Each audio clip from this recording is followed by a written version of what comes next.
Hola a todos y bienvenidos. El día de hoy vamos a realizar, junto con mi compañero Esteban Chávez y mi persona Melanie Córdoba, vamos a realizar un pequeño podcast acerca del análisis de uno de los fenómenos sociales que atraviesan por nuestra vida y muchas veces no nos damos cuenta de esto.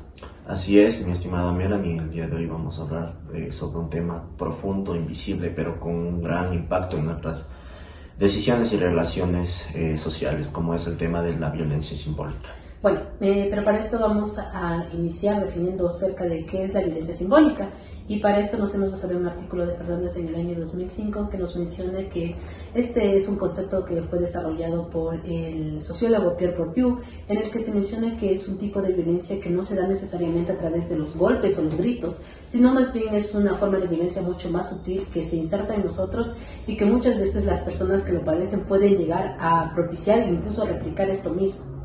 Exacto, este mismo autor nos menciona que esta violencia también se transmite a través del lenguaje, las normas de educación, y también dentro de estas normas también tenemos lo que son estas estructuras sociales, que si bien aceptamos, lo vemos como naturales o algo normal, pero en realidad esto se va definiendo como una construcción social en sí.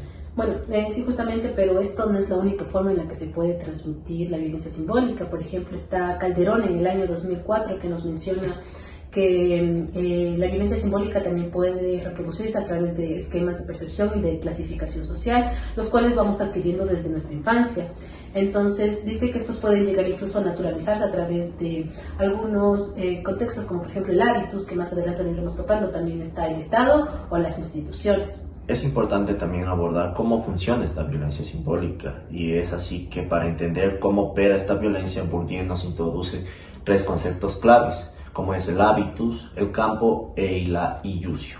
Bueno, para iniciar con el hábitus, Bourdieu nos lo define como un conjunto de disposiciones que las vemos como normal, como naturales, que se adquieren, como lo mencionaba anteriormente, desde la infancia. Entonces, un ejemplo claro de esto puede ser que siempre hemos escuchado que una mujer debe comportarse de forma mucho más delicada, porque esto es lo normal, o que un hombre no debe llorar porque lo hace ver mucho más débil y estaría fuera de los estereotipos de masculinidad, por así decirlo. Listo, también tenemos lo que es el campo. El campo es un espacio social donde siempre nos estamos moviendo constantemente, como es el trabajo, la escuela, la familia, dentro de sí. Cada uno de este tiene sus propias reglas y más que todo sus estructuras de poder.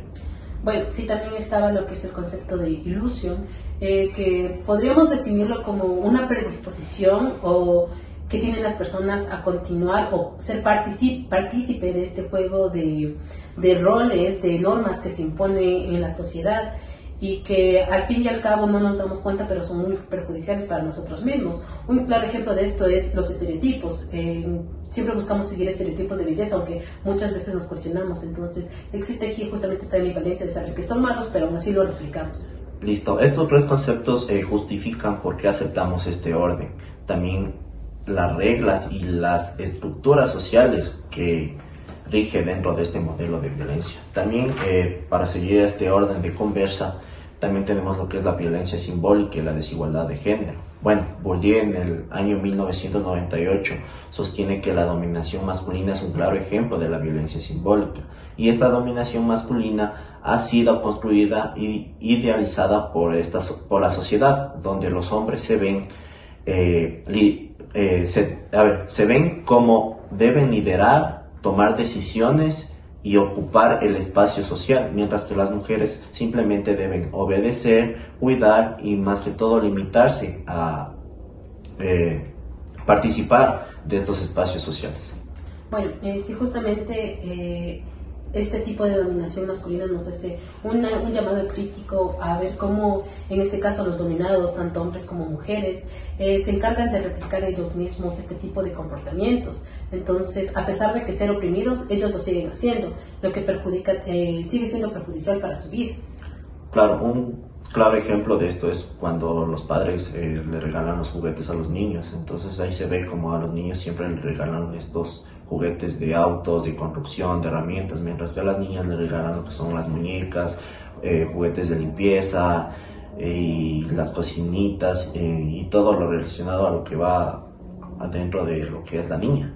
Bueno, sí, justamente esto, aunque parecieran acciones que no tienen significado, que es algo muy normal, realmente tienen una gran carga significativa, porque esto lo que hace es justamente que limita o establece cierto tipo de roles o de contextos en los que debería desarrollarse tanto el hombre como la mujer. Y además de esto también cabe mencionar que si bien la violencia física se diferencia de la violencia simbólica porque esta resulta ser mucho más sutil, lo que ocurre es que la violencia simbólica se impregna tanto en nosotros hasta el punto de hacernos cambiar nuestras decisiones, nuestros gustos, nuestras aspiraciones incluso. Por ejemplo, de lo que mencionabas, es aquí donde las mujeres se sienten culpables por querer ser madres y no más que todo querer seguir una carrera profesional y más que todo no es culpa de ellas, sino es culpa de un sistema que se ha venido definiendo de qué es ser una buena mujer.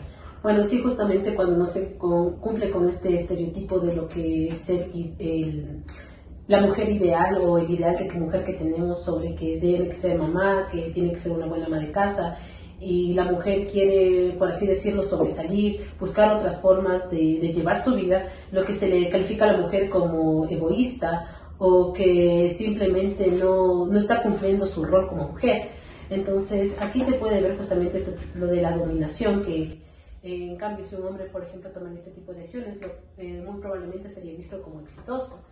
Entonces, podemos evidenciar aquí en este ejemplo cómo es lo que ocurre, lo que mencionaba Gautier sobre la dominación masculina.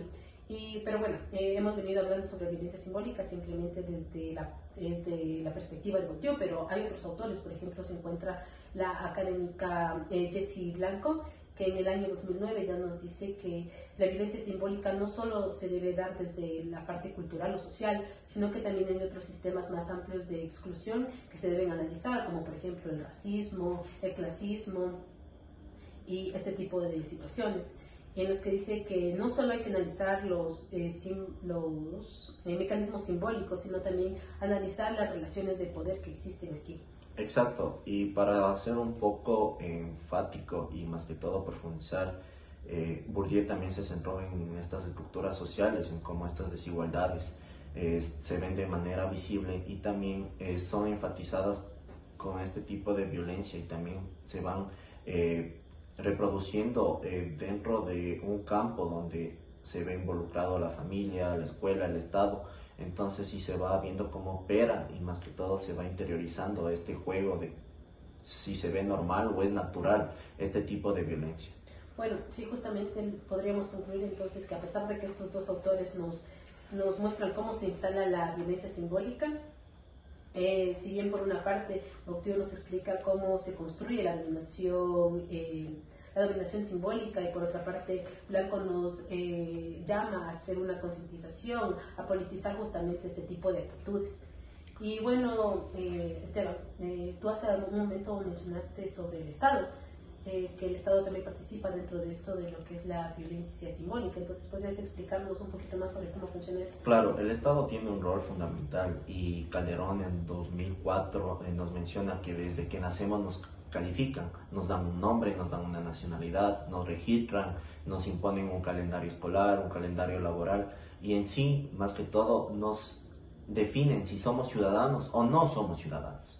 Bueno, sí, justamente esto es un poco bastante preocupante porque a partir de estas imposiciones se forma lo que es un sentido común, que justamente es como venimos diciendo, pertenecer o formar parte de lo normal, pero no nos damos cuenta que al fin y al cabo estas no son más que construcciones sociales. Pero ¿tú crees que podría ser posible, o sea, de alguna forma reducir este tipo de violencia, esta incidencia de la violencia social en nuestros contextos? Podemos reducirlo desde nuestra propia personalidad, cambiando nuestros prejuicios y siendo unas mejores personas. Y más que todo viendo desde una vista si es correcto o no es correcto lo que estamos realizando día a día. Bueno, sí, justamente para finalizar, Blanco nos mencionaba que lo que debemos hacer es historizar, es entender que todas esas construcciones sociales son parte de un proceso histórico que puede ir cambiando. Entonces, nosotros también debemos tomar conciencia, tenemos un pensamiento mucho más crítico y buscar cambiar este tipo de acciones. Bueno, como para dar un cierre y una pequeña reflexión y para concluir este pequeño conversatorio. Les invitamos a seguir reflexionando y más que todo hablar de estos temas con diferentes personas y más que todo se vaya entendiendo qué es la violencia simbólica. Y para concluir, vamos a concluir con una frase muy enfática, como dijo Pierre Bourdieu: lo que se da por hecho no se discute y lo que se discute no se cambia. Muchas gracias, Melanie, por estar en este conversatorio y más que todo abordar este tema muy importante sobre la violencia simbólica. Gracias.